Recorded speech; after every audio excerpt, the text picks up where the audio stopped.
A police investigation is now complete. Arizona's family investigates, following up with the county prosecutor to see why that driver still hasn't been charged. Amy Cutler's taking a closer look at the case and what gives.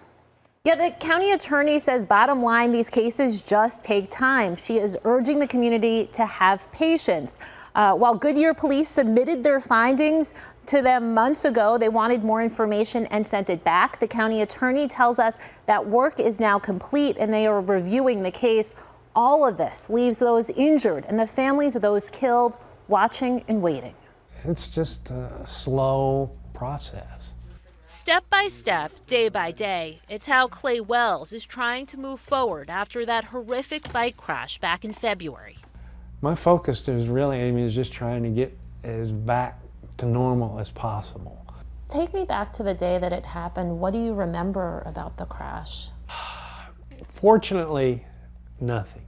His fellow cyclists and investigators have filled him in. I was the first one hit and went under the truck.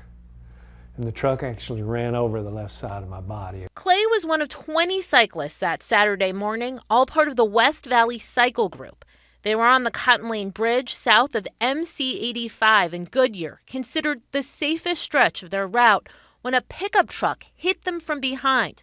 The driver, 26-year-old Pedro Quintana Lujan, reportedly told investigators his steering wheel locked.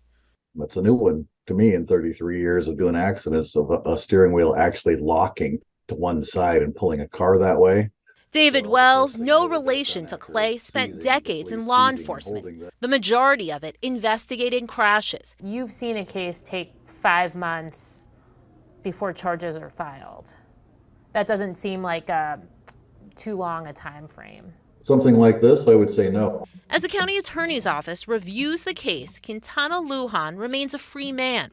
For friends of those killed and injured, it's frustrating. We can't get really any information why it's taking long, what's the delay in process, when will the decision be forthcoming.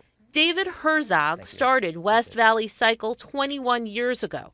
The group has 2,600 members. Let's help put this piece away in the families that lost their loved ones and those that are injured.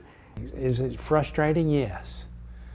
But it's also a reality that needs to be addressed. Clay remains optimistic. Charges are coming. How do you stay so positive? I get asked that a lot, and I really don't know. I struggle with, I don't have closure yet. We also stopped by the driver's home. A woman came to the door and said their attorney would not allow him to speak. While Goodyear police say their investigation into what happened is complete, their incident report is not public, at least not yet. It remains with the county attorney's office. So, Amy, there are a couple investigations. The NTSB is also involved. What are they looking at?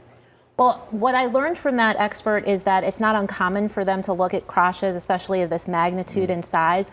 What they're looking at is the roadway itself. They're looking to see if there are any changes that need to make this roadway safer and prevent crashes like this moving forward.